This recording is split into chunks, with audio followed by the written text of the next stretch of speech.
Okay, guys, so we're going to get started. Thank you guys for coming out to our kickoff for the fall series. This is a PDUG, Philadelphia Dynamo User Group, and PIA, Philadelphia Emerging Architect joint event. So we do one of these once every single year, where we come together and we provide networks and sort of do like an off PDUG topic. I'm running the show today. Our fearless leader, Ifri, I believe she's back from maternity leave, but she is, still picking up and adjusting to life. So I'll be handling and holding down the fort till then. So real quick, Rich, you want to give a quick introduction? How's it going? My name is Rich. This year's co-chair of Philadelphia Emerging Architects Committee. Just want to thank again to PDUG for having us here. We are a committee under the AIA Philadelphia. We kind of work with emerging professionals of doing multiple events throughout the year. This is one of our marquee events, along with other kind of panel discussions, and we do ARE study sessions. So if anyone's taking tests and want to have a group to study with, we also handle those too. So if you have any more questions about PIA, feel free to ask afterwards. Thanks. Thanks, Rich. And real quick before we get started, just want to give a couple house announcements. So I want to invite Soha, awesome, from Jacobs. She's the one who agreed to allow us to use her beautiful space. Hi everybody, welcome to Jacobs. We're so happy to host this joint event. And I just wanted to give a couple of housekeeping notes, just so everybody is oriented to the space. So first of all, if anybody needs to use the restrooms, they're actually around this corner and to the left. And also at the same time, I know that all the food is located there by the pantry. There are coffee machines behind there that are complimentary for your use. There's also a water cooler right by the bathroom entrances if needed. Also, in the event of any emergency, there is the main exit over here. There's also another exit at street level that's accessible if you turn to your right and go all the way down along Chestnut Street. There is a VR demo set up on this side of the room as well as back on those tables. I just ask that if you are going to be on this side of the room, be mindful that our interiors library is there with actual project work and materials set up. So I just ask that you refrain from touching anything over there or perusing any of the materials, only because I know people have left them set up from before. So just be mindful of that space over behind this room. And then if you need anything additional, Aishu, our other Jacobs representative that really did the legwork to host this event, is here. So let her know if you have any other issues or questions. Okay, thank you, enjoy the event. Awesome, thank you so much. Alrighty, so guys, so we're gonna get started. So before we start, I want to kind of give tonight is going to be a special night talking about VR. And the reason why we're doing this event is because, again, this is an off Dynamo event where we're collaborating with architects and talking about technology, still within the same vein. So we just want to use this as an opportunity to, sort of educate the mass majority on virtual reality. I think a lot of firms are still afraid to use it or step into it, or don't necessarily know what it is and think it's super expensive. So tonight is just supposed to be an opportunity to expose everyone here. We're also going to be, we're not streaming this, but we are recording this, and it'll be available on our page, on the PDUG page after today. So so today's just supposed to be very, very informational about VR. So, and you guys at the end will have the chance to ask some questions and then also demo a lot of the stuff. So, should be a lot of fun. To get started, we have Dave Connolly from Microsoft, who Microsoft, if you guys have no idea, has graciously paid for all the food at all of our events this entire year. So they've been an incredible help to our organization. So we appreciate them. They're going to give a quick introduction just on who they are so you guys get familiar, and then give a brief introduction on just VR and the whole nine. So Dave, let's take it away. Awesome, thanks. Thanks, Ken, and thanks everyone. I'm Dave, hiding behind the column, in case anybody can't see. It was the best place to put the podium, so it worked out okay. This is us. We're talking about this evening. and that's me. Real bad picture, but nonetheless, I'm an account executive for Microsoft Resources here in Philadelphia. So we specialize in technology solutions really across the board, but specifically for the AECO industry. So architects, engineers, contractors, and owners, contract managers is our focus, and it has been for a long time, 35 years actually. And we have offices in New York, Philadelphia, and Boston. And we provide, as I said, Autodesk products. We're a platinum level reseller with Autodesk, but also a lot of other applications, as you'll see in a couple minutes. So again, Autodesk, we're proud to be a platinum partner with them. And Autodesk really is kind of the industry's leading solution provider for technology these days, and they're trying to stronghold into more of that every single day. So constantly making investments on a huge scale, billion-dollar investments in some of the latest technology. Mostly, you know, Revit is so like last decade. What they're talking about now is what can we do with Revit? All right, everybody's using Revit, 100%, everybody's using it, which isn't true. But you know, what can we do with Revit? All right, well, we got to sell people more software. So what can we do? So they're, you know, investing literally billions of dollars into ways that you can optimize your Revit data and your Revit models. How can you make them more mobile? How can you make them easier to use? How can you get better visualization out of them? How can you get better and many more uses of the data than just kind of entering it in to make your model? What can we do with this data?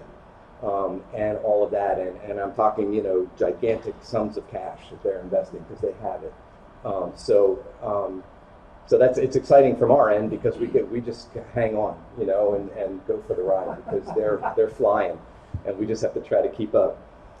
But in addition to Autodesk, in addition to being a platinum partner for Autodesk, you'll recognize we call this slide like logo soup, just because these are some of the other applications. Everything that we work with works well with Autodesk and enhances Autodesk. So you'll recognize some of these names up here, and I'll go through real quickly.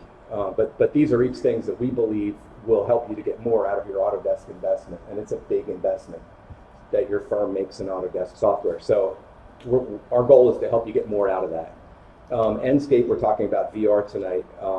Enscape is a really easy to use virtual reality application for real-time rendering. So like you can have your Revit window open, you can have an Enscape window open, and you're seeing the visualization change as you're changing your Revit model. It's that fast.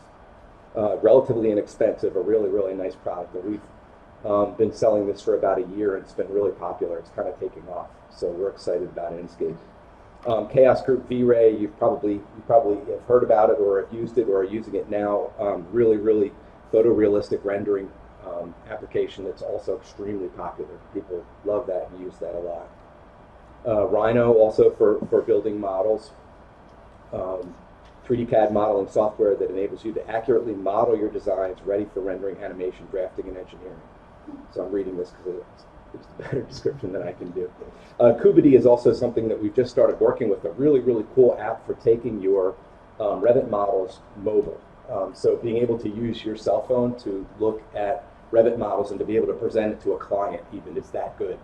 And I'm jumping ahead, but we brought with us some VR goggles that you can use with your cell phone. Everybody take one home or take two home if they're sitting there. You know, Kubity, you can actually put a Revit model, you can use virtual reality up on your cell phone and then use these goggles to like walk around in it. It's really cool. So Kubity is something also really inexpensive. I don't know how they make money. I really don't. It's so inexpensive. But yeah, no, I didn't say that or hear that. I don't know what you mean by that. In addition to selling software, we also do training. So we have training in basically everything that we sell. So whether it's Autodesk products or the other ones that we've just gone through, lots of training at any of our training centers. And we also do tech webinars, and we have these coming up. World Green Building Trends on October 8th. Collaboration, work sharing, and data management using BIM 360 design. That'll be very popular on the 29th. And in December, Ideate, which is a really interesting app that we sell as well, Ideate Style Manager. So you can check out those webinars. They're typically 12 o'clock, usually Tuesdays. I think that's what those dates are, but I'm not positive. Also, there's currently an Autodesk promotion for trading in old licenses and getting 20% off. So if you know of any old licenses you have hanging around and you need to buy new Autodesk licenses, 20% is not bad. It's a good savings. And there's also a 10% promo when you do 3 years. So you could save up to 30% on a new purchase. So that's it. That's all I got. So over to you guys, whoever's next. All right, cool. I'll take it. All right, cool. Thank you so much. All right, so what we're going to do is we're going to do sort of, tonight we're going to have a panel, and before we introduce the panel, I want to give each of the panelists pretty much 5 minutes, similar to what Dave just did. Please give them a round of applause.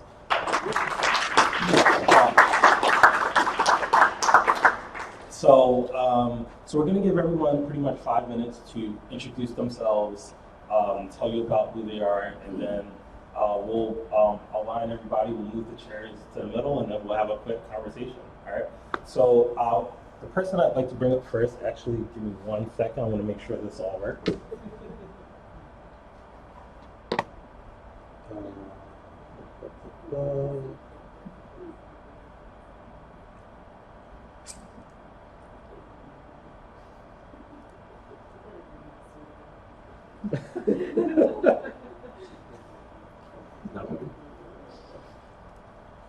Okay.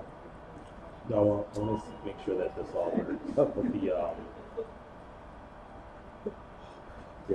All right. And one last thing, we're going to duplicate. Awesome. All right. All right. So first person that we're going to start with is Danielle Ships.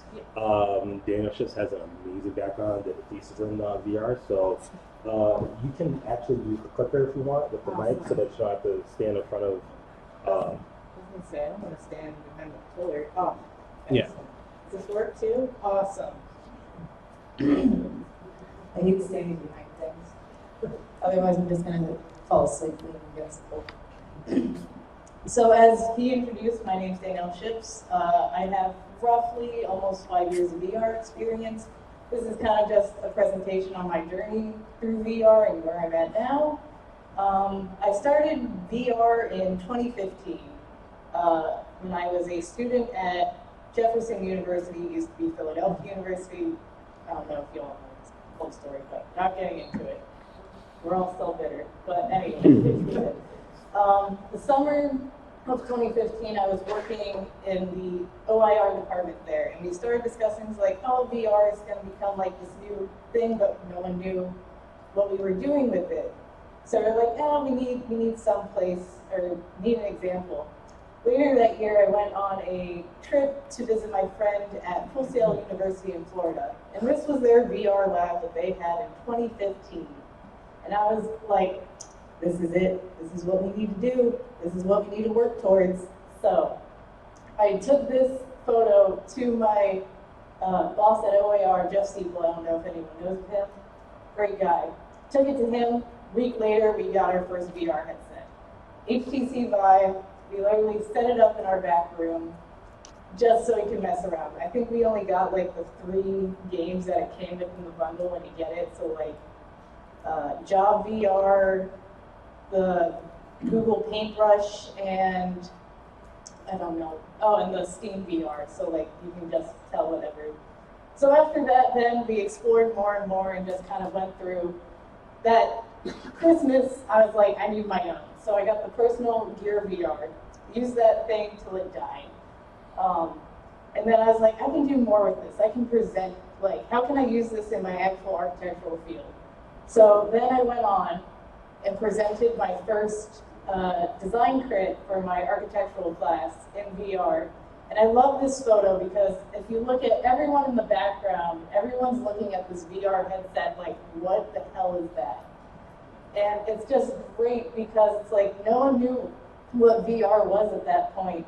And everyone's like, oh, I want to hold this thing up to my face and see what's behind this like image. And it was, I'm not gonna lie, really shitty rendering of my building at the time, but you know what? That's what you get in 2016 when I was still a novice in design. So after that, I was like, all right, this is a great stepping stone. I had 2 professors behind me that was like, awesome. I'm gonna support you in this. Let's continue on. So a year later, we got enough info and research done that we presented at EduCause. I don't know if anyone's heard of that, but EduCause is basically this big national conference for universities showcasing their different IT technologies and stuff like that. So we presented this board, me and 3 other coworkers and stuff. Everyone loved it. We had so many people at our board. This was when it was low. Everyone was constantly talking the 2 hours we were there. It was great. I met so many people who, I think my favorite lady was from the Air Force and was like, this is great. I want the board so I can take this to my supervisors and present them to this. So after that, then I did my senior capstone on VR-related research and how it can be used in the architectural field, and presented this to my student body and during Philly Tech Week as well in 2018. So I did it mostly on Iris VR. I think that's the most common architectural one that people use now. Is that what you guys use? Oh, no, you don't use it. You don't use that anymore. We use Enscape. Enscape, that's right. Yeah. But I presented it in Iris because Iris at that point was one of the top tier ones that was perfect for educational uses. Then after that, I went into the workforce. And so now, after all that work and getting an architectural degree, I don't use my architecture degree. You know, joining the rest of the crew that doesn't use their college degrees. So now I'm a VR consultant / researcher. I do a lot of stuff with medical professionals on how VR can be used. I also do VR consulting for different firms and colleges. I just recently got off a phone call with University of Milwaukee, setting up their own VR lab because they just got a huge grant for that. And I was like, this is what you need to do. I'm an IT professional. I do a lot of VR stuff with that as well, but mostly just, regular tech stuff. And the most recent thing that I do is I work for a drone company that's now into VR-related research. So we do a lot of stuff with point clouds and whatnot. I do have the information. I'll let anyone who wants to know more about that know about that. But we do a lot of stuff with 2D and 3D modeling and doing stuff in point clouds and transferring it to VR to send to clients and whatnot. But yeah, that's everything I gotta say. Cool. Thank you. Awesome. So just take a seat and then I'll ask everyone to hop back up. All right, so next up we're gonna have Chris McAdams. Chris McAdams is a Temple professor, which is my alma mater, and he also runs his own company based around VR called Plural. All right, so I will hand you the clicker. It's my third lecture today. And the mic. Here he goes. Hi, everyone. Thanks for having me. So, as Chen said, my name is Chris. I'm assistant professor of instruction at Temple University, where my primary field of research is augmented reality and virtual reality. I'm also a licensed architect, so I'm familiar with Dave and Microsoft and everything they sell. For the past 2 years, I've been doing my thing here with Plural, but prior to that, for 6.5 years, I worked at Digsaw. And if you don't know what Digsaw came out of Karen Timberlake, so there's a lineage that's moving. Plural is fantastic for me. It's this little trifecta of practice, research, and academics, and they all inform each other. So I get to research new topics in visualization and virtual reality. I get to my students to investigate those things. They tell me the great things they figured out, and then I go put them out into the real world. And none of these legs could stand on their own. So for me, Plural is really about taking this multidisciplinary approach and probing things in different directions. So very quickly, bread and butter, static visualization, right? This is something that every intern coming into your office can do. It's something we can pretty quickly go into the cloud and do. Real-time rendering with products like Enscape. I use Unreal Engine. I had to make a choice. It was Unity or Unreal Engine, and at the time, Unreal Engine had better lighting, so I went Unreal. Real-time rendering is really fantastic. I can take Rhino models, Revit models, their plugin for Unreal Studio, Datasmith, makes manipulating data into Unreal lifetime easier. It's so much easier now than it used to be. Once we're in Unreal, these middle two things work really, really easily. So virtual environments, right? I think there's a big misconception that the architectural rendering, the static graphic is like this sexy thing that's supposed to make the building look the way it is and will trick everyone. I don't think that a VR environment is a rendering, quote unquote. It's more than that. It's fully immersive, it's experiential. So moving into a virtual environment, it's more of a simulation than it is a representation. And lastly, I'm more and more excited about augmented fabrication. Design Philadelphia kicks off next week, and you'll see a pavilion, a sculpture that I worked on with 2 other professors at Temple. I'll show you a bit about that. So static visualization, right? Get a Revit model into V-Ray, boom, you're off to the races, a little bit of photography, you're good to go. Real-time rendering is, are they going to show? I got you covered. Easy? No. No. Come on, it worked earlier. Oh wait, sorry. Yeah. Yeah. No, I put a virus in this presentation. All right, sorry. Yeah, I trust you. There we go. Real-time rendering. So on the left is a project that is at the Piazza. If you live up in Northern Liberties, it's in the ground right now. They're doing kind of amenity space, and I was given a Rhino model and a weird CAD floor plan. We changed things, and the clients didn't understand what they were doing, so I just pushed everything into Unreal, and like said, you know, we can make these crazy cool things, and the louvers on top, time to change, the day will change, and everyone got excited. It was good because they were already digging the hole, so we had to come up with something.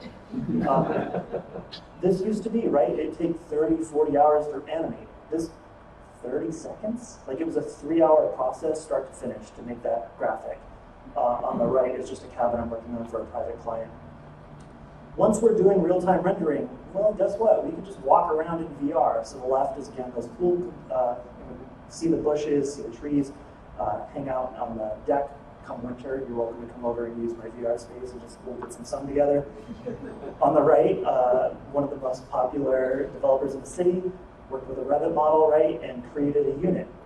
These are really powerful experiences, not only for end users, right, but for us as designers to say, okay, this is what I want. No, I want the ceiling taller. No, I need more light. Move that counter over there. It's better to do it now in VR and stand in that space than to change things with change orders. This costs maybe a few $1,000s to develop instead of tens of thousands of dollars to change. Augmented fabrication. On the right, you'll see there's a projection. This is through the Microsoft HoloLens, which I brought with me tonight, and I'll have a little wall demo set up for you. On the left is 20 students working for 48 hours straight. We partnered with Foligram. Foligram's from Australia, and they've developed a platform that our Rhino models can actually be projected into real time. So you can see those projections there. We steam bent oak, sat in steam for a really long time, and then we bent it on these jigs over here. And out the other side came this thing. We were looking to build something that was impossible to draw.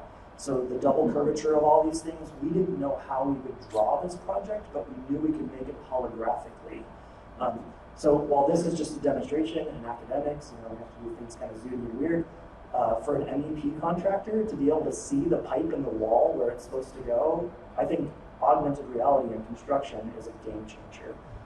And I think a lot of the headsets that you'll see around have pass-through cameras that can take AR possibilities in the future. That's a little bit about me. That was awesome.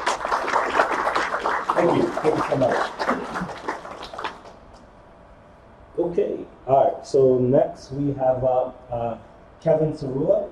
Kevin Cerula is a part of Parallel Edge, the only IT company that actually understands architecture. Speak your language. They speak. Let me find. There you go. All right, and here you go. Thank you. The mic. Yeah. All right, so I'm Kevin from Parallel Edge. I just wanted to take a second to talk a little bit about us. As Jenna said, we speak your language. We're outsourced IT for AEC firms. We're specifically geared toward that. I would say like 80 to 90% of our clients are in AEC. So what we do is we handle all the IT-related services, servers, workstations, all that type of stuff. But we also support your products. So a lot of times we have clients that come to us and say, we have this IT firm, they're not doing it. We tell them they need this, we tell them they need that, and they're just not understanding what really they need under the hood, or they can't design a computer to support the things that we're trying to do in Revit or in this, that, and other thing. So we speak your language. We do consultation for future technology projects, but we're pretty transparent. What sets us apart with all the other firms that handle IT services, that we have no contracts. You can hire us today, fire us tomorrow. We hope you don't fire us tomorrow. But we're also trying to be very transparent. So we're not going to bundle everything together. We're not going to come in and rip everything out and replace it with stuff that we're used to. So that kind of what sets us apart from the everyday. Myself, I'm a geek. I'm a gamer. I'm a teacher and a dad. I didn't want to go into too much detail about myself, but I'm a geek at heart. So when it comes to this type of stuff, when everybody's talking about, you talk about the Vive, we got the Oculus in the back. I'm pumped. I want to just stay here all night and just play. Because I just love taking computers apart and seeing what works inside. I was talking with Ethan in the back there just a little while ago about the different things that are coming out with the video cards and ray tracing and all this other stuff. And I'm like, oh, this is great. So that's really gets my blood pumping. But I'm also a teacher.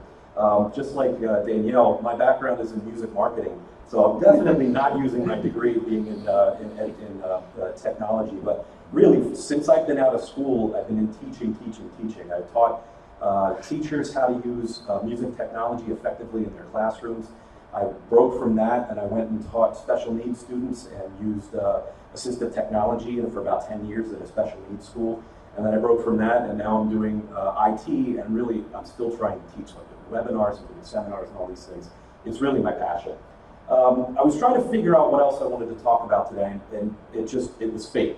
I was at a client, they had a stack of magazines, and I just happened to pull it. Really, this is the one that I pulled off the top of the rack. The gentleman who wrote the article that I was reading was Kermit Baker. I'm not going to say why his name is Kermit, but he's actually, I looked him up on LinkedIn. He's a really, really smart guy. And there's a couple of things that I pulled from the article. It was basically how to use VR and why it's going to be so important. And this one really struck me, is that emerging technologies are predicted to impact the industry over the coming decade. Basically, in 2018, they did a poll of a lot of architects, and they said, well, what do you think is really going to be impactful over the next 5 to 10 years? And VR was definitely at the top of that list. In fact, 2/3 said VR is going to be the next big thing. And then on top of that, they also said, well, the technology sophisticated firms, they've been more profitable. So if you're looking and basically to your client, showing that you're more technology savvy, it automatically hits your bottom line because you're setting yourselves apart from everybody else. But the question is, why isn't everybody just jumping out there and going into AR or VR? I mean, if the tools are out there, what is it? Is it education? Is what? So is it budget? Is this stuff too expensive? It really isn't when it comes down to it. Is it unproven technology? I mean, you can't really say how this is going to affect the bottom line until you actually bring it in and use it. Or is it a generation gap? Is it that the decision makers really don't understand what's under the hood and how it's going to affect the company? So what we have is a mobile solution, which is over here. You talked about Enscape. I'll be using Enscape over there, so if you want to get your hands on it. But we have that mobile solution that we're able to bring into your place, show everybody, use your projects in real time, and show you how it works. But the benefit of having parallel edge there is that if you do purchase something like that, we're able to support it so that you can keep using it for years to come. So we can help educate your staff. We can help design the VR systems with budgets in mind. We can help help in product and software selection, continue to support after purchase, and then demonstrate how it can affect your bottom line. So that's what Parallel Edge is. Thank you. Thank you so much. Awesome. So next up, we're going to bring up Ethan. No. Hey, right here. All right, here he is. All right. Ethan is from the Philadelphia Public Library, who just got a massive grant. They have the setup over there. They brought over 4 laptops, I think 4 or however many. 2 laptops and 2 headsets. So he is going to give a brief introduction. Cool. And I'll probably pop up here for like halfway through just to click around some videos.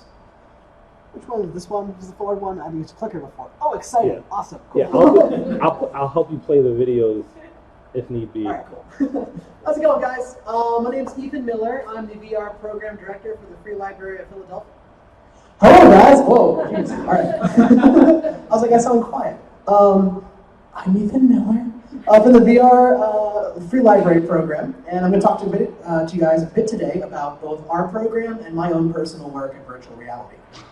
So a bit about me. I've been a digital content producer working with virtual reality in Philadelphia for the past 6 years. I got my start working on a VR documentary about dinosaurs with the Academy of Natural Science. That was an absolute blast. Ever since then, I've just been enamored by the field, and it's really blown me away. And seeing how far it's come, I feel like I've made a good decision in getting into it. I also designed the Free Library's VR program from the ground up. I came in about 1.5 years ago, and since then we've probably had about over 3,000 people, I'd say, probably try VR for the first time at this point. We're active at over 35 branches across Philadelphia, and we've been partnered with over 15 other locations across the city. It's been really fun so far. Beyond my free library work, I've also managed a team of freelancers. We do a lot of different work in videography, motion graphics, and as of late, a ton of AR and VR work. And I once broke my arm in a crab walking contest as my 4th fun fact. I still won though, so don't worry. All right, so I'm gonna come over here so I can click around the video real quick because I'm not gonna show you guys like 10 minutes here, but I'll show you a few. So here are a few of the big projects that I wanted to talk about that I worked on. One of my personal favorites, whoop. Nice, now it's my turn to put the virus on here. Your computer's gonna be in some trouble later, man. You might wanna look out for that. Yeah. Of course. All right. So I'm just going to tell you because it asks me to log in here. So we did a project with the Philadelphia Museum of Art for the hackathon a couple years ago. It was a mix of AR and VR where you had the ability to move around the museum, look at certain paintings in 3D that we then converted to full 3D models. Then once you found the painting, you would unlock a deep style neural net overlay that would actually take the style of that artist and overlay it onto the entire environment around you. So it was a really fun collaboration and a great crossroads of both AR and VR. And we won People's Choice, that's a brag. We also did a really fun project with Bureau of Arts at the Rittenhouse Square. We did basically it was again another combined kind of AR, VR experience where we installed, put in a quarter viewfinders, with no quarters obviously, with iPads inside that had VR photospheres of the park. Photoshop with archival footage, pictures, images of all stuff that happened historically in the park. So you go to a few parts of the park, you look in the sensors, and you could actually see what that place looked like at that time period. You could see the gay pride marches from the 60s, the draft card burning, the Union troops marching down the streets. That was a really fun project, and we felt it was really effective at bringing AR and VR to the public. And lastly, I recently did a project with the Maryland Dove over at the Chesapeake Bay Maritime Museum, where we took a 17th century sailing vessel out, filmed the entire thing in VR. Everyone's in full reenactment gear. That's why my beard's actually long right now. I had to look like a sailor for the shoot. And we then took that VR film, converted it to display on a planetarium-style dome, and had an augmented reality viewer where you could actually pan around the VR photosphere. And we also are working on converting that ship to point cloud data, which we then turn into a 3D model that we could use for sort of interactive experiences that tie into the VR aspect of the project. So, I've been really all over the place in my own private commercial means, but what about the library? So let me go over here and press the button because I left the clicker behind.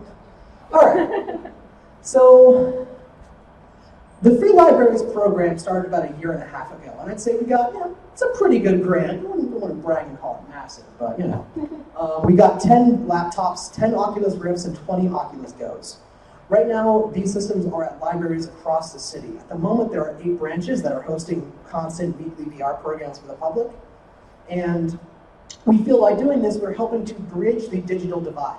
Now, for those of you unfamiliar with this term, the digital divide refers to the gap in knowledge and exposure between those who have access to VR and cutting-edge technology and those who don't. As you can probably imagine, the vast amount of library users are the types of individuals who have the income to purchase their own VR laptops or have even tried it before. So one of our big goals was just to make sure the public is aware of this tech, has a chance to try it, and then beyond that, find every single possible application we can amongst different groups and demographics of virtual reality. The Free Library has over 50 branches and over 1,500 employees. So as a result, there are hundreds of programs running every single day. So one of my big challenges was, okay, I have all these laptops, I have all these headsets, but I'm the only person here who knows how to use any of these and what they are. So it was really fascinating going through and talking to every level of the community, from the richer people over in Rittenhouse all the way down to Kensington and the rougher parts of Philadelphia, and finding what VR most clicks with them, what do they most resonate with. And a big part of finding this has been finding collaborators and partners who are interested in VR and interested in working with the Free Library. I'm going to go through a couple of our collaborations real quick because they're all up here. These should all be fancy animated GIFs, but just imagine they're moving. So as far as our collaborators go, one of the ones I'm most proud of is our work with the Barnes. So the Barnes is an art museum over by the PNA. It's a really beautiful space with very interesting compositions. And we wanted to be able to provide this to the public. A big part of the founder's vision was that the Barnes should be accessible to everybody. So what we did is we created a VR walkthrough and tour of the Barnes that gave people the chance to feel like you're actually standing there and taking in the exhibits. And this was nice, but we wanted to make sure it had more of a philanthropic overtone. So we also gave these people the free access and free transportation to the Barnes if they tried the VR experience. We had shuttles arranged, went back and forth between our branches and the Barnes. And I think we had about 200 or 300 people come to the Barnes from all corners of Philadelphia, all the way from Kensington to West Philadelphia to deep in the South, all over the place. Beyond that, we've done a lot of collaboration with UPenn, specifically offering free Narcan and VR training. Narcan and CPR VR training. So actually being able to provide people with the same training as they would through a traditional, CPR training process, with that extra layer of immersion where you can actually know what it's like to be in a room where everyone's panicking around you and having to be the person in control there. We're doing a lot of work with the grad students and studying the effectivity of these particular projects and have gotten great results so far. It's been really cool seeing how people can connect with the medium more when they're immersed in that space. We also did some work with PhillyCam, including free VR production classes for underprivileged teens. So arming them with cameras to tell stories and teaching them the tools of film production and digital content creation. With Night Kitchen Interactive, who our representative is actually over here in the crowd today, we've done a lot of really cool work with our rare books department, including an augmented reality walkthrough and tour that shows people a couple cool artifacts from the space. And we have a lot of other different stuff we've been doing, including VR blog parties with Drexel. We've done tons of events at Bartram's Garden. We did a presentation at ASOH a couple weeks ago. You were there. You may have heard this particular spiel there, done slightly longer for 20 minutes. We've also done a lot of work with Pokemon Go, turning our libraries into Pokestops and kind of using those to kind of fuel attendance at VR events and special promotional activities. And beyond just our more attendance-based events, we also do much more, a lot of philanthropic programs with Spin, Leap, and Catch, who are programs that work with people with autism. These programs are much more therapeutic in nature, and it's been really interesting seeing the reaction we've gotten from the people from these programs. But this is a brief summary of what we do at the Free Library. When we're asking questions, these are sort of my specialties. If you want to talk about working with the public, demographic-specific VR advice, XR content creation and team building, or any of these other 3 bullet points, I would be happy to talk to you guys about it at that point. And I will also be in the back there after we're done with the Q&A section, demoing Google Earth VR, one of our most popular programs for our senior groups and for our teen programs. And that's a little bit about me. Awesome.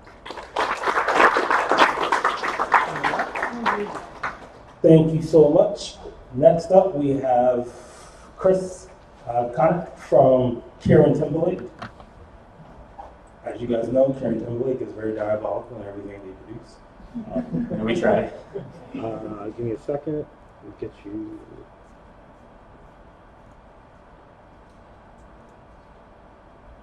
Cool. Christopher Connick, Design Competition Director at Karen Timberlake. Today, I know we're talking about VR, but I wanted to kind of talk about how we mix realities.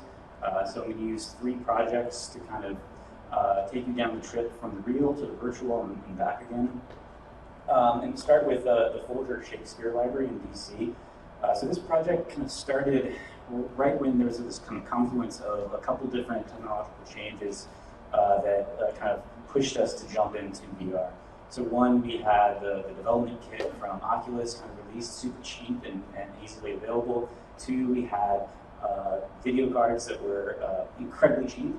And even cheaper, free, we had game engines that had released free versions like Unity, CryEngine, and Unreal Engine. So kind of starting that slide. So with the Folger Shakespeare library, we had a library that had all of Shakespeare's documents, but we also had a theater, we had a museum, and so we had all these kind of different visitors with different kind of schedules across the day.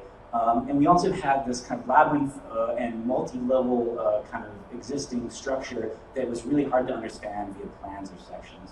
So one of the first kind of dives we did was into just getting this into a real-time renderer so that we could move through the space and understand it. And that eventually went to VR so that we could also move through that space. And we started off with kind of white kind of shoebox models. And then quickly, because we also wanted to show the client that we understood their existing building, got into these more kind of realistic renders. But one of the things that I want to kind of touch on, we can talk in the conversation later, is this idea of optioning too, because as architects, we're designing multiple options. There's no kind of one perfect option that makes its way throughout the whole process. So when we started working in real-time engines and VR, we wanted to be able to kind of compare. So very, very early on, and it's kind of hard to see, this is in our first floor, we actually set up 2 projectors and had 2 kind of architects at different computers moving through a VR space, and then James and Steve, the founding partners of the firm, kind of taking the kind of stakeholders through tours of the space. Because there's this idea that you want to go compare and understand. And in the early stages, this was kind of our first attempt at that.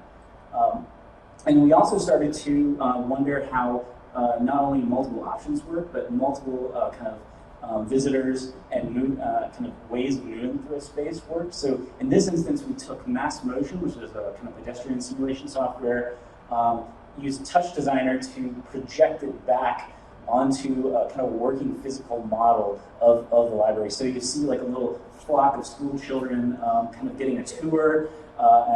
You see some kind of researchers trying to take the back entrance, and then the kind of gradual entry into space. So I think throughout this, this idea of traverse, so not just showing static images or understanding a space at one point in time, but kind of understanding its life cycle was pretty critical to some of our early investigations in VR. And so we're going to go from DC to Mars, just a normal segue.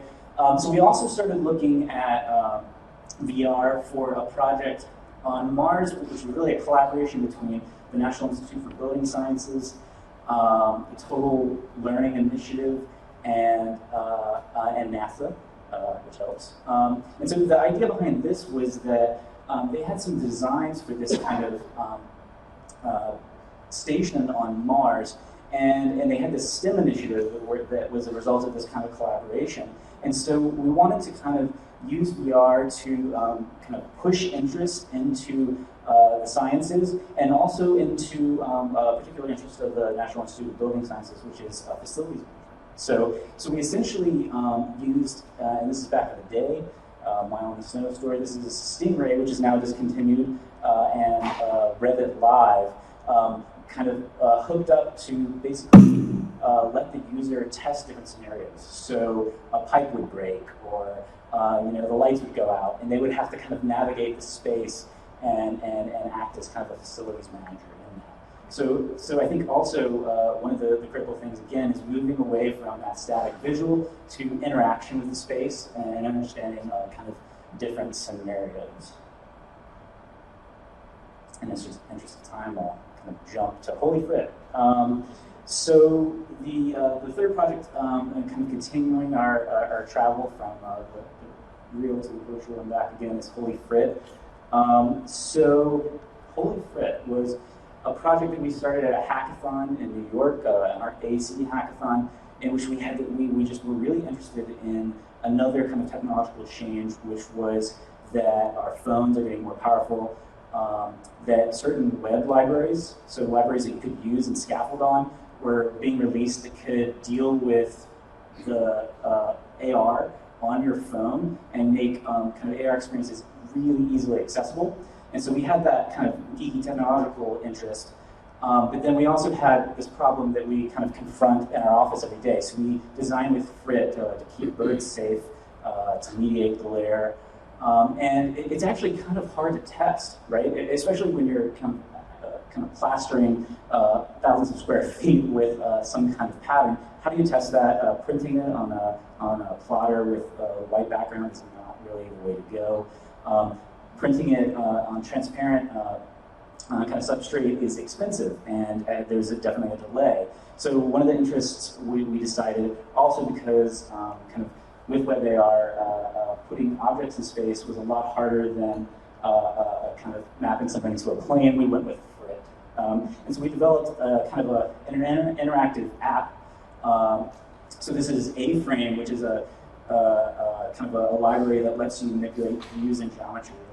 And also ARGS, which is another kind of little plugin that lets you, again, have some kind of just really easy to use, for coders at least, hooks into the kind of world around you. And here you see someone kind of testing out different Frit patterns in real time. And we also had a version where you could place markers on the glass and swap out different images that you would upload.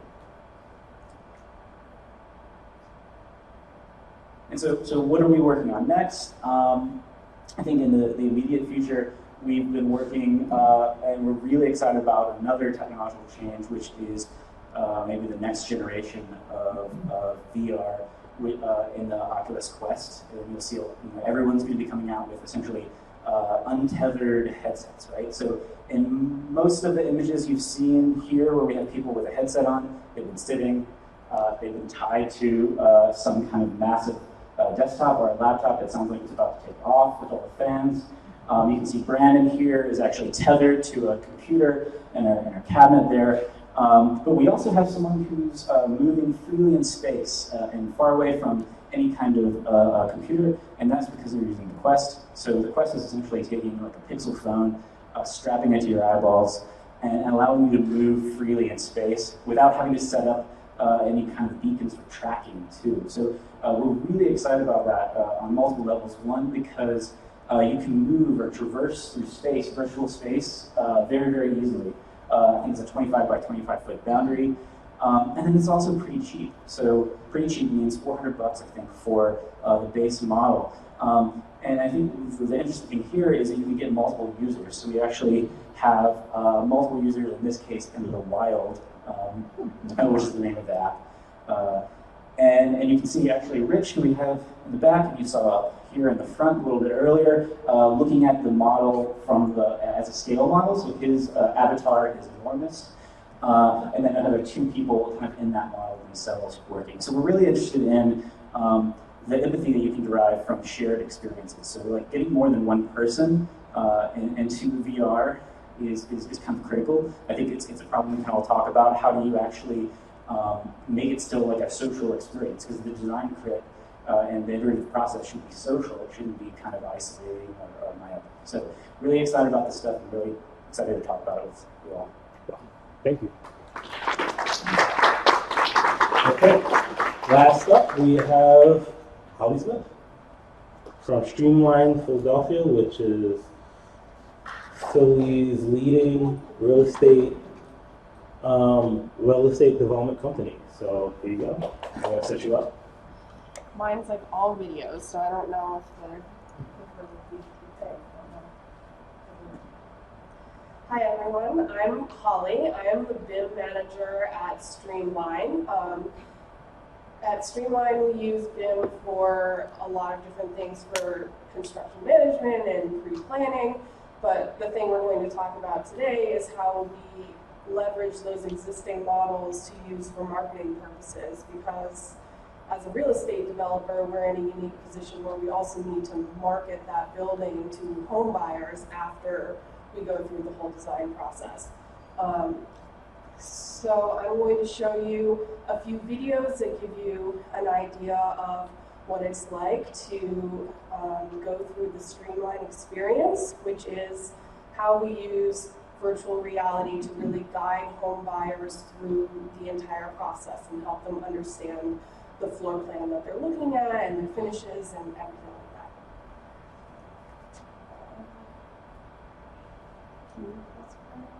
Yeah.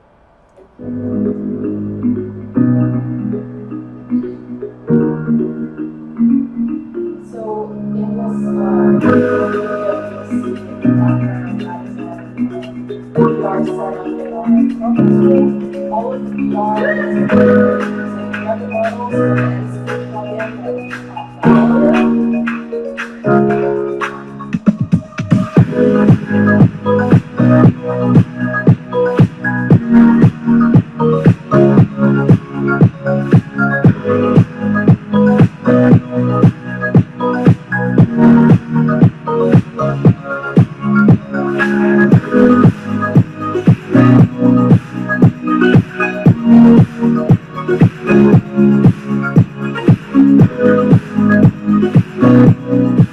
So what you just saw represents the first step in the Streamline experience, which is when you first come in and you don't know, which floor plan you're interested in. So the sales representative will show you a few different floor plans. You can walk through them and then select.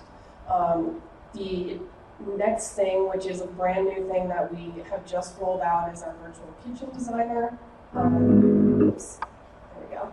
The virtual kitchen designer, we actually use Enscape, Dynamo, and Revit to put together a custom experience for the buyers where they can choose all of their finishes for the kitchen and then visualize them in VR.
So the really great thing that we've seen from using virtual reality so much as part of our sales process is it's really cut out a lot of the questions, because most people who don't have an architecture background don't really understand floor plans.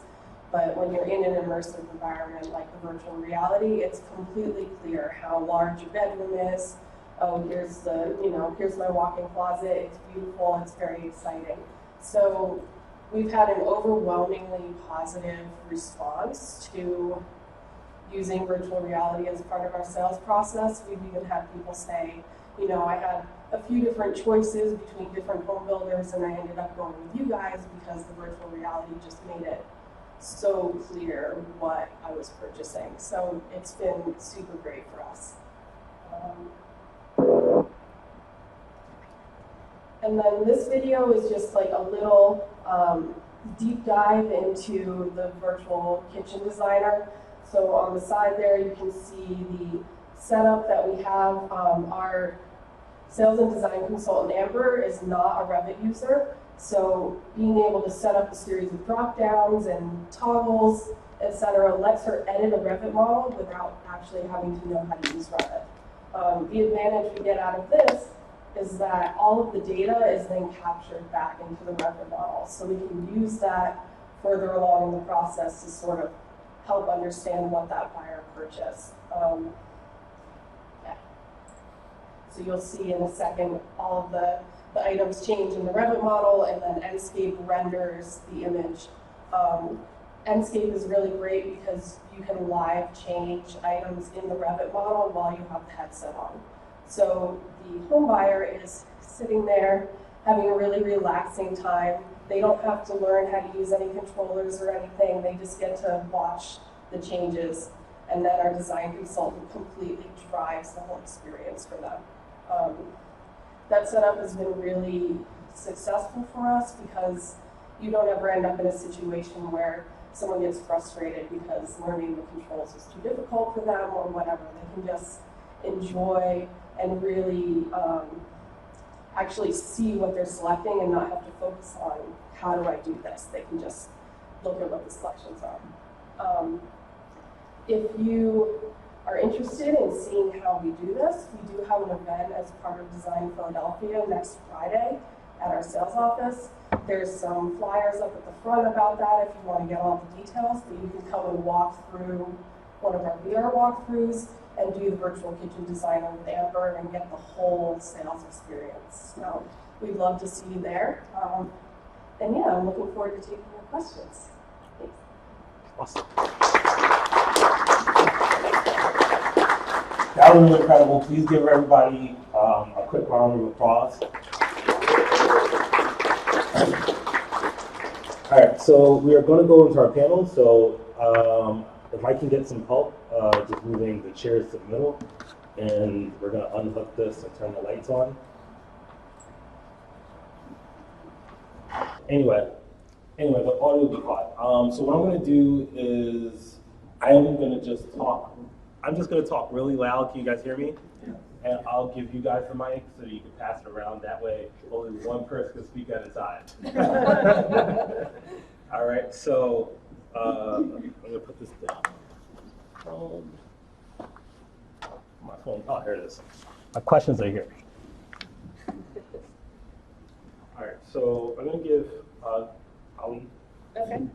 First. Okay, so thank you guys, everybody, for just agreeing to do this. I know this was super last minute. We put this event together in pretty much a week. So I guess, I have like kind of questions that I've prepared for each and every one of you guys. And I guess the Holly, since you come from a real estate background, but you're an interior designer. You stepped into this world. You're helping, these guys do it.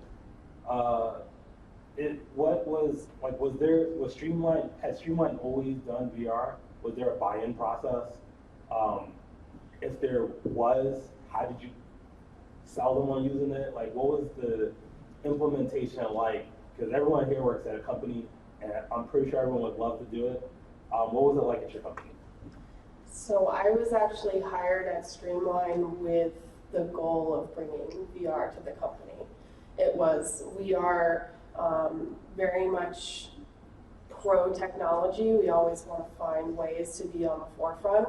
And that was the next thing on our roadmap, was to bring virtual reality tours to our home buyers.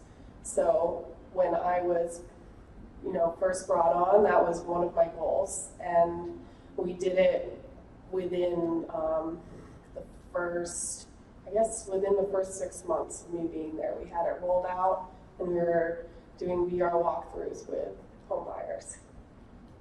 So it was pretty much like a 6-month timeline, you said? Mm-hmm. That's really... Yeah. So the first thing I did when I came on was get all of our BIM standards set up. We were not using Revit or BIM at all, so I spent a month or two getting that all together, and then the next goal after that was ready to go was just how can we now use these models that we have to actually get some juice out of them and get our clients in there. Got it. And Chris, I don't know if you can answer this one. What's the learning curve? Is there a particular learning curve towards hopping into VR? Do you have to know Revit first? Do you have to learn VR? Like, how quickly can someone hop in? I think at this point, any 3D platform you're working in, right?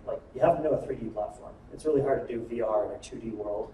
But if you know a 3D platform, there is a tool to get you to an end goal. So that's SketchUp. There are options out there in VR that you can use. Rhino, Revit, those are all super easy to manipulate because they have so many file export options. And then a product like Enscape is kind of plug and play as far as the Revit model is concerned. So you can pretty much just get the headset, like go to the store, buy one, and then you're good to go. Yeah, I mean, I think the people here are probably fairly technologically savvy, right? So if I gave a headset to my grandmother and said, like, get after it, I don't know that she'd have any luck. But I think the barrier to entry today is way smaller than it used to be. So 4 years ago, when I was jumping in with Unreal Engine, to take any 3D data and bring it into the engine was a challenge. And UV mapping and understanding, limitations on mesh sizings, that's something you had to address. But now there are tools that's literally just like click export, click import, there it is. And one more thing before I let you go, so in your presentation you talked about you decided to use Unreal versus, I think it was another tool, Unity, yeah. And I know Unity is coming, but would you still recommend using Unreal? Is there a better tool out there? I don't know all of the tools. So at the time, when I was investigating, Unity had like a much easier interface to work with, something that I was much more familiar with as I looked at it, but I wasn't really excited by the product I was seeing.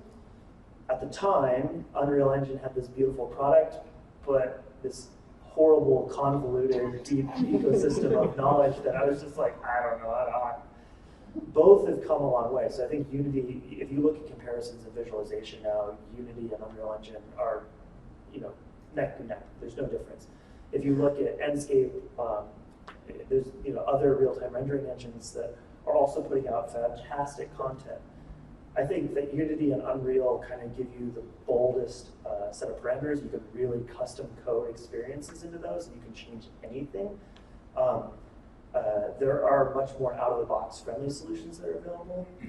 But I'd say right now, if someone was to ask, should I do Unreal or Unity, both are viable options. Other third-party softwares obviously would work too. Okay, awesome. And I have a question for Kevin all the way towards the end. So just in terms of, so you're at Carroll Edge, you guys do IT and help everyone get set up. Is there I think the question I get a lot is, what type of laptop should I have to to be able to do any of this stuff? Do I need the super specs? Do I need a tower? Is anything that you can speak towards? Well, being a geek myself, I would always say just go for it and get all heavy-duty gear that you can just to get the most visual experience in the world, but I don't set budgets. It really depends on really what you want to get out of it. So Enscape is now doing ray tracing within itself. They're eventually going to have multi-avatar, like you had said earlier, Chris. I think Chris, you said that? Multi-avatar. So Enscape is incorporating these things. So if you want to get something like that, you're going to need an investment into a GeForce 2080, because that's where the bar is, 2080, 2070, not so much 2060. So you're looking at a kind of an expensive card at that point. As far as processor, not so much. You would really want like an i7 or an i9. So the computer itself, it is an investment, but you can use it for so many other things at that point. The one we have over here is from Box. It's really great, and it has a lot under the hood. It's a boat anchor. It's definitely heavy because it's a huge laptop, but everything is coming down more and more in size. So again, if you don't really want the ray tracing, if you don't want the next gen stuff, you can go with a 1080, a 1070, save a buck or two, and get a smaller laptop. So you don't need all that much under the hood. But if you really want a fantastic experience as far as visual, you are going to have to cough it up a little bit. And so, and this is just my naive brain. Sure. So can I just go to Best Buy and pick something up, or work with what I already got at home, which is maybe probably an i5 processor, 8 gigs of RAM. Is something like that still sufficient to have a set of goggles that I borrowed and do something? You do get what you pay for. So you might get some stuttering. You might have to turn some things off in the software. So within Enscape, you can kind of turn off the grass, which is a huge processor or visual suck as far as resources. So there's certain things you'll have to turn off, but you can still get something out of the box and get an experience that you like. You just may not have shadows, you might not have the grass on, you might not have, this, that, and the other thing. Again, it may not have that visual pop, but you'll still be able to get your feet wet. Okay. And Ethan, so with the public library, I know you, when we spoke over the phone, you do quite a bit of traveling, and you give these presentations almost all the time. What are like the biggest, I know there's not necessarily any barriers of entry, but like what are some of the things that you're still seeing, like lingering in people's minds that are maybe making them afraid to step into it, or still skeptical about it? Like, what are some of the things that you're seeing? Well, it really depends on the individual because, I work with a lot of seniors, and having seen how seniors react to technology, which I'm sure all you have, I'm quite used to selling people on VR. But it comes down to the difference between personal and corporate usage. I feel the largest barrier typically is exposure. It's a technology that most people haven't tried yet, or if they have tried it, all they've had the chance to do is like their nephew's, crack screen iPhone put in a broken Google Cardboard where they ride a roller coaster that makes them sick at 30 seconds. So first off, overcoming that, a lot of people's initial impression of VR off of a Google Cardboard and showing them, full room scale VR, full Oculus and Vive technology is actually a much more functional, much more incredible personal experience. And first off, there's just the barrier of just not having tried VR before. I mean, most of you guys have worked in VR. You know what it's like when you put somebody into VR for the first time. That immediate, the wow factor. That really is what makes VR a powerful and engaging medium. So trying to sell people on VR, usually I find focusing on something that is A, visually stunning. Just first off, they put the headset on and immediately you want to have a whoa moment. Two, overcoming people's personal tech, I hate to use the phrase incompetence, but a lot of people aren't really able to operate the controls when you first give it to them. So when you're exposing someone to VR, trying to sell a product to them, like Holly was talking about, you want to put someone in an experience that doesn't require them to press this button, now move here to do this. You can just show someone something, show them what your product does, and have them either press one or two buttons or keep it simple. I find that's most effective. All right, so this is really important. So you work with seniors, right? Mm-hmm, that's correct. So not like high school seniors. Like this is people like above 50. Both. Yeah, we do both too. Different problems too with the different groups. But we do actually have the libraries. They're huge centers for the senior community of Philadelphia, and every library is connected to a different senior community. So we do a lot of programs with them. So a lot of the people that you work with are probably the same age as the average person that owns an architecture or engineering firm, right? I'd say in that age range, yeah. So, how long does it take them to, once you put a set of controls in their hand, to, even get used to it? And a piggyback question that anyone can answer: how do you deal with them getting sick in VR? That's always an interesting one. Well, the first problem with dealing with motion sickness, and I'll address that first, is, try not to move your user inside the experience. There's a lot of great basic rules for virtual reality that most developers will be familiar with as far as design theory. But tailorizing your experience to make sure it's not a high-intensity thing is hugely important. Like, you don't want to put someone in the headset and then immediately, all right, you're on the roller coaster, woo, because it's usually too much for them. As far as getting someone acclimated to VR, a big part of that comes down to their personal familiarity with tech. If grandma can't operate an iPhone, she's going to be not able to operate an Oculus controller. But if you have a lot of tech guys, like you're talking about, the owners of architecture firms, typically these are people who have some exposure to technology. So as long as you make sure the experience that you're introducing to them is not one that's overly complex, it could be anywhere from a couple of minutes, to instantaneously. I've had a lot of people who haven't tried VR before, don't have a whole lot of tech familiarity, but the presence from the experience, that they feel when they put the headset on, overcomes those personal fears and reluctance. Like, yesterday I was working with a senior at one of my branches who was terrified of VR. He's like, I don't want to touch this. It's going to put me in the matrix. I don't want to be a computer. I'm like, I promise I will not turn you into a battery.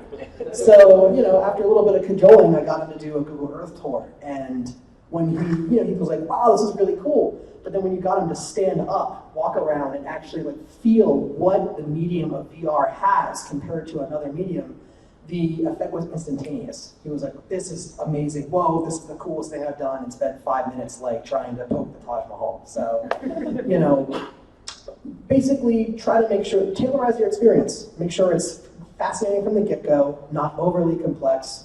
And, you know, if you can, try to rely on as many traditional guidelines for app design and storytelling as possible.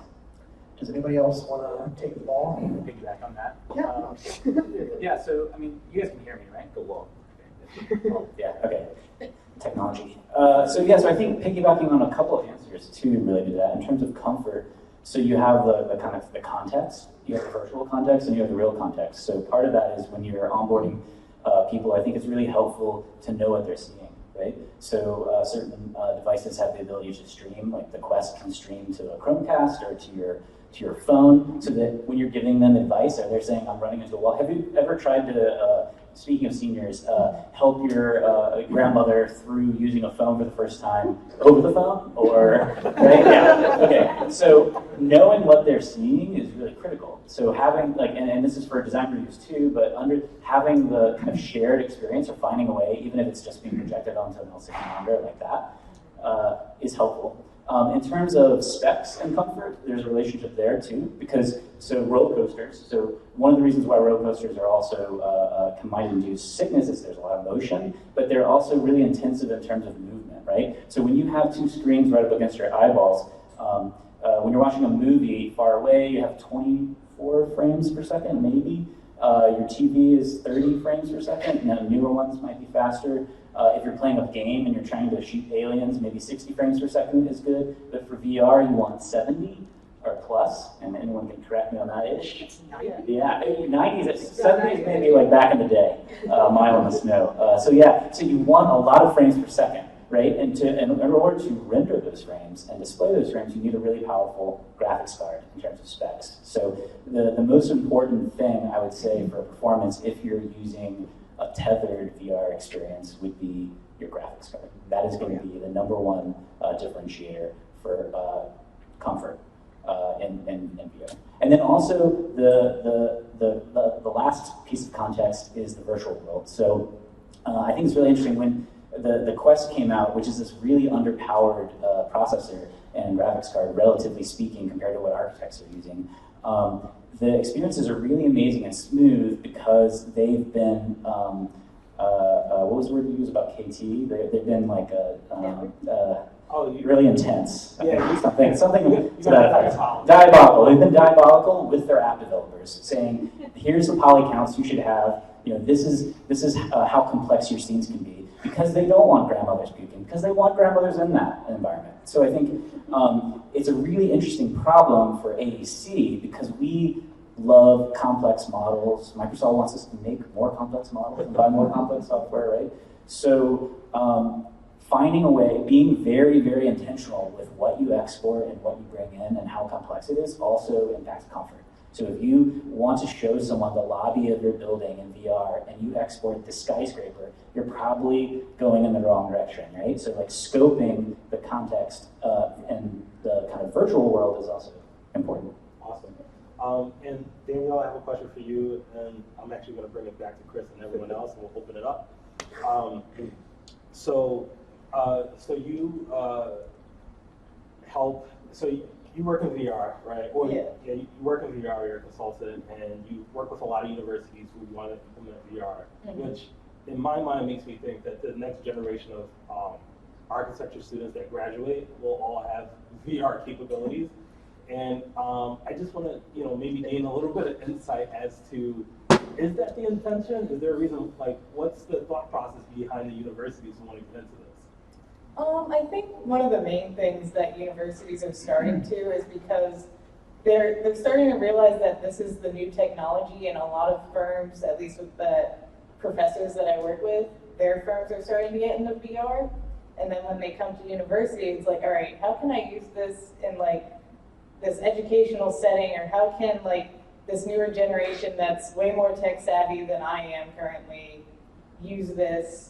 Like I said, when I first started doing this, I had just a single handset, handheld VR thing, And everyone was like, oh wow, like this is the next best thing. And I was like, just wait until you see the bigger one. But no, it's like I said, most universities are just trying to explore everything.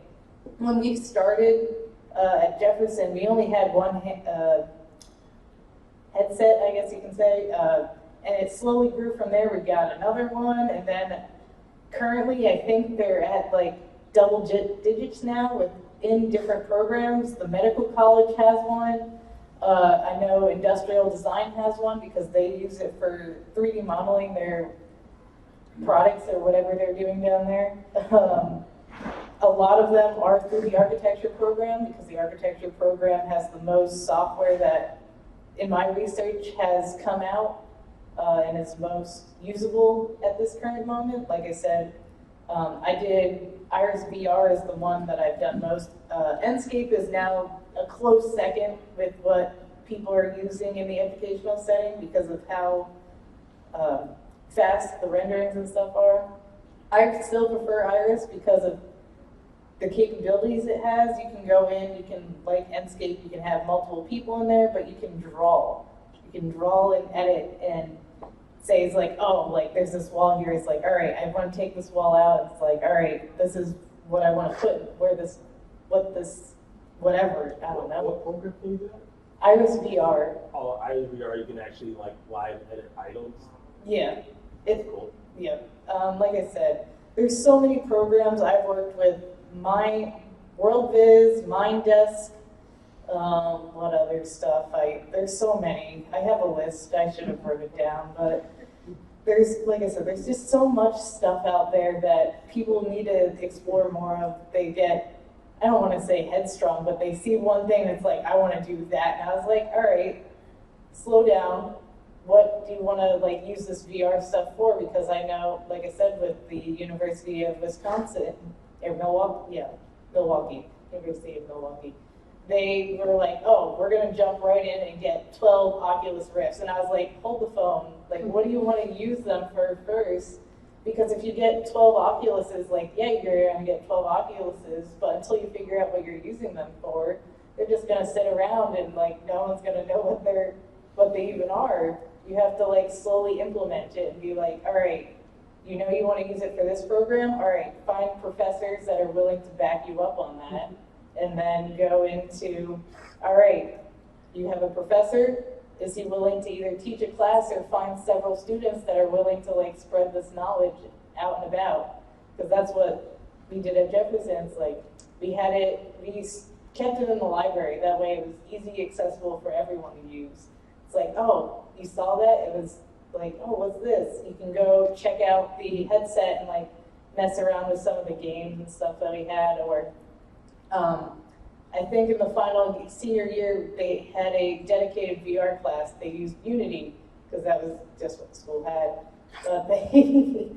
But they did projects through Philly Tech Week in Unity and were able to present them then through the handheld VR sets and stuff. So, anyone else have anything to want to add about that? Well, actually, I have a question to bring it back to you, Chris. Sorry, I think I lost it. All right. The answer is yes. So my question is actually, since you're one of the only few people on this panel that is within an architectural firm using it, I know that technology is being used to explore like technologies and finishes, but is it actually being used at all as a QA/QC process, as a way to, actually review a design? Is that happening? And is there anything else that you could tell us about just its usefulness within the architecture industry? Yeah, sure. So I would say that in terms of the stair step of technology, the real-time rendering, especially the advent of what I call like the one-button real-time rendering, is huge, and every single project Inkscape is being leveraged on. So in terms of a designer sitting at their computer evaluating the progress of what they're modeling, to like a internal design review, to external design reviews with clients, where you can package it up as an executable and do kind of free-flowing kind of explorations of space, but also matinees or kind of cinematic kind of captures of it. That's like an everyday thing for designers at Karen Blake. In terms of VR, it's a little spottier. So we definitely use it for design reviews, especially when we have really dense or kind of hyperactive spaces that we're trying to understand. We have worked with consultants. We've worked with an envelope consultant for ISU, where we have this kind of pleated facade with all kinds of, I'm sure, terrifying conditions for the consultant. And so we jumped into VR. But we did that not as the only way to understand things at scale, because that's what it's really good at, understanding things at scale, and it's expensive to build things at scale, right? So that's a huge benefit. And we usually use it in conjunction with prototypes. So we'll do full-scale prototypes in our shop. If you ever walk down North American, feel free to lurk. And then we'll complement that with VR internally with consultants, and we have done it with clients. I showed a few examples, but we're moving more and more into kind of interacting with clients. But there is this idea, and you've all, if you're in the architecture field or other fields, had like a review or a meeting, and you've got 50 minutes maybe, if even, and you already have to set up your PowerPoint, and then now you have to set up the VR kind of apparatus. So there's, just in terms of today's architects, feeling like they're on a small team, they're having to be super productive, and now I got to do this. It's exciting, but it's also a burden. So I think one of the things that we're, again, excited about and we're starting to do with a healthcare client now is using the Quest. So the Quest is not nearly as powerful, but you can literally put on the headset, kind of draw your kind of safe boundary and be in the virtual space. So that's something we're looking to use on more projects externally. On site. On site, in the boardroom, etc. Yeah. So the question was how are we using it and what? Yeah, like is there any? But I think you kind of mentioned like a very practical use for its application, and anything that you guys can add just on like how can this be practically used tomorrow? Like what can we do tomorrow? I mean, I think that the cost, the barrier to entry in terms of cost is pretty much, I think, gone. And I think now it's kind of asking what we want to try to show, because so we actually use Iris VR as well because of the Quest. So because the Quest isn't tethered, doesn't have a computer driving it. You have to buy apps, which is another source of revenue for everyone. So Iris has an app, and that app you have to upload your model to, and typically you're not going to get, you're not at all, never, not typically, going to get the kind of realistic kind of description that you get from Inkscape. But I would argue that that's not the point. So a lot of the, and again, like what is the question that you're asking? What is your design question? What do you want to understand? And what is the best way that you can do that? And I think, and now as a way to throw it off to everyone else, talk about curation. So there's this idea of once you get someone in there and you have this question, that the question curates. So saying like, we want to answer this today, and then putting someone in the headset will hopefully distract them from that thing you haven't modeled over there in the corner. But I do think that it's such a really interesting field that we can all kind of start to tackle in terms of curation and focus. So like if you think about painting or you think about cinematography, there's all of these tricks of photography. There's all these tricks for focusing the eye, right? So what are those tricks? What are those techniques that we're going to develop in the next couple of years to focus people when they can kind of turn around and not look at your beautiful painting over there, right? So I think that is a kind of an interesting challenge, and also maybe a barrier because a lot of times we curate our drawings because we cut sections, we take vignettes because we again want to focus people. So how do we deal with that lack of focus? I think is another challenge. So we're running short on time, so I'll allow one or two questions. Anyone have any questions for any of the panelists?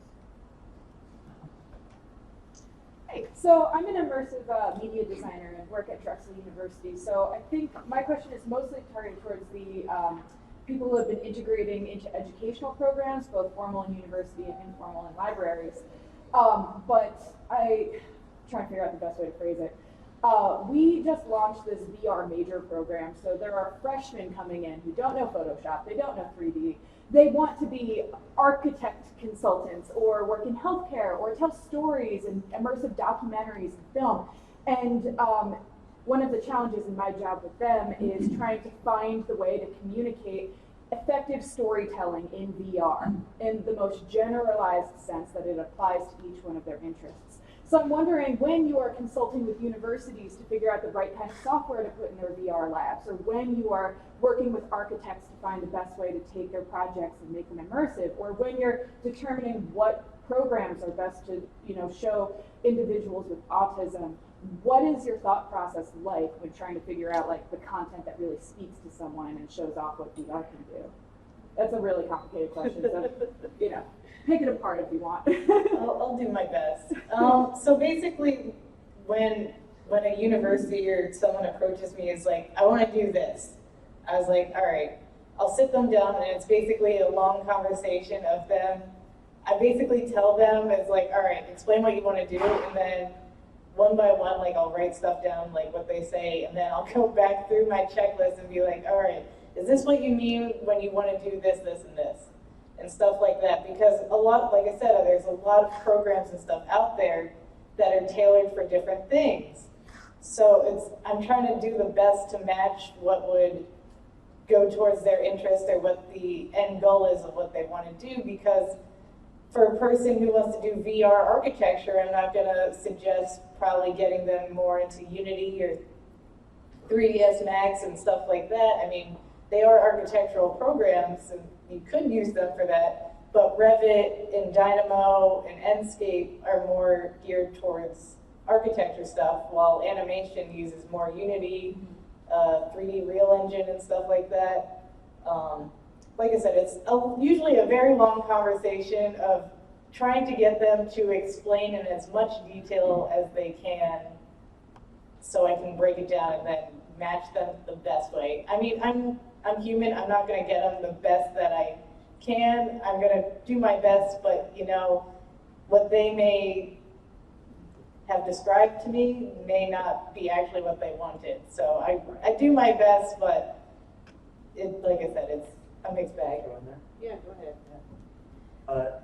I think it's a good question, right? And the one thing I would say as an educator is that students that are coming into these programs come with a lot of technical ability already. It's been something they've been born and raised with, right? They've had an iPhone in their hands since they were 10. I worked on a project at the University of Pennsylvania with an anthropology student who knew some computer modeling, but she also had gone and looked at a ruin site in Albania and had drone footage and video. And I said, well, you should definitely just make a point cloud and turn that into a real terrain and then study the history of these forts and make an approximation of that 3D model. So with very little guidance by me, she reconstructed this historic fort, and then we could walk around in VR in a place that's been gone for thousands of years. And that's a really exciting opportunity, and she's taken that to conferences, and she's continued to do that. And so I would say that if this major exists, having simpler programs that are very approachable. I think Google Tilt Brush is one of the best programs you can ever put someone in VR, just to let them know this is the freedom you have. But then having kind of those push button solutions like you talked about, and then Unity and Unreal Engine are those one programs that you can custom code things. Now, is a freshman going to be able to come in and code something in Unreal? It's unlikely, right? I've been doing it for a while now. I still can't code in Unreal. But if you bang your head against the wall long enough, you can get it. I had also worked on a project with a professor at Temple, Sahar Ford, who we reconstructed a mosque and then set up boundaries so that if you approach different things, it would then animate, you'd hear a voice, you'd see some slides, and as you moved away, those things would fade out. So it's a way of where do you focus, and how do I glow a tile and make someone go there? but it's a whole new way of learning, and I think it's a really exciting field. Jumping into the deep end is probably not the best way to do it, but learning those basic skills and getting to a position by a senior thesis, they could really put something out there. I'm sure they can do it. Wonderful. Thank you. So there's a couple aspects to your question. First off, how do you teach VR to students? What's the best way to learn VR language and how the VR sphere operates? And there's also the aspect of, how do you pick the best experience for your user? I have a film background, but in high school I did a ton of theater. So when I first started working in virtual reality, I approached it from a film standpoint. Most people understand the basic concepts of filmmaking, like, a frame, a long shot, a mid shot, and storytelling. You're talking about how do you direct user attention around the environment. And I remember when I sat down to do my first VR script, I was like, okay, open up on a medium shot of shit. So one thing I tell a lot of people is that when you're thinking about VR and creating a VR environment, I find it helps to almost think about it more in a theatrical sense, because you're not moving the camera. With film, the camera is your tool for communication. In theater and in VR, it's the environment. It's the experience around you that engages the user. It's not just what you specifically put right in front of their face, it's how they engage with the world around them. So being able to structure, storytelling and a narrative that doesn't require you to look at an A, B, C, okay, first something happens here, and then what happens behind them, and then it happens here. When I was working on on a thesis project, which was a VR documentary about dinosaurs, we had an online website that we could use that my director found that actually showed you a heat map of users when they were watching VR and where they were focusing. And tools like these were really helpful because you could see, we highlighted something on the left there, but literally only one person looked there. Everyone else just suddenly started looking to the right for some reason. So finding tools like those that actually allow you to track your user's experience and doing testing with that inside the digital environment, I found can be really helpful for that. Now, in a bit of a shorter answer, when it comes to finding the right VR experience for an individual, it really comes down to knowing your demographics. If I go into one of my branches and I'm like, hey teens, do you want to do Google Earth VR? Nothing. Hey guys, do you want to play Five Nights at Freddy's VR, which is a popular horror game that was on YouTube and streaming? You'll have the entire branch that'll swap me and try to mob my laptop. So doing research on the demographics you're working with, finding what they're interested, what kind of things are, if we're looking at a word cloud of that generation, what stands out to them? For my seniors, travel abroad, being able to see new places they haven't seen before is the most important. For my teens, it's being able to immediately engage with something that's mentally and visually stimulating. So, do your research, know your demographics, and see what else is out there. I recommend if you guys want to do VR, get a Oculus Quest. That's probably my recommendation if you don't have a powerful laptop to go with it, and just start playing things. Just start trying them. See what's out there, see what's popular on the store, see what works, see what doesn't, because you'll definitely find a lot of stuff that doesn't work on there. But when you find the stuff that does, it can really resonate with you. Awesome. Thank you guys so much. This was an incredible event, and you guys covered a lot.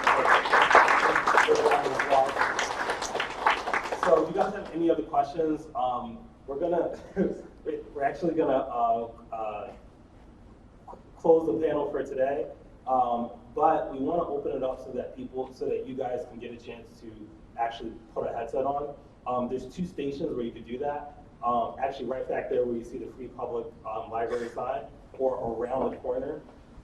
Kevin from Parallel Edge set up a station where you can try it out. So we'll have the space for 20, 30 minutes. So an extra 20, 30 minutes, you guys can grab some free wine, some free beer. Also, Microsoft has, so everyone here tonight gets a free headset. So on the table, grab one. What I call it, glasses? Free VR goggles. Everyone here gets free VR goggles. So if you check under your seat, no, just play. But just grab one on the back. But yeah, you guys can ask your questions individually as we break. But guys, this is amazing. Next month, look out for our next event and have fun. Yeah. Thank you. You can take it home. We can put a souvenir or like that.